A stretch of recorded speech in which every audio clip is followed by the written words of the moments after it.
জিম্বাবুয়ের দলে বেশ কিছু ভালো প্লেয়ার রয়েছে, কোয়ালিটি সম্পন্ন কিছু প্লেয়ার রয়েছে যারা ভালো ক্রিকেট খেলে।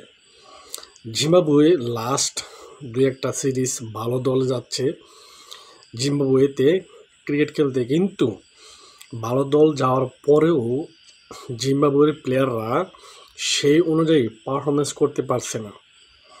যেমন নিউজিল্যান্ড গেছে এই সফরে, এখানে তারা টি-20 খেলছে, এখানেও দাপটের সাথে খেলছে নিউজিল্যান্ড, এবং সেমভাবে টেস্ট ম্যাচগুলো সেম।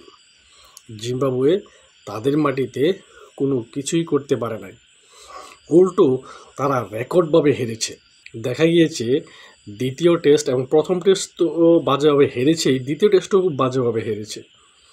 তবে এখানে নতুন যেমন নিষেধাজ্ঞা কাটিয়ে ব্র্যান্ডন টেইলর, সিকান্দারা, যারা ভালো ভালো কিছু প্লেয়ার রয়েছে, তাদের আরেকটু ভালো ক্রিকেট খেলা উচিত, মানে নিজের দেশে অন্তত।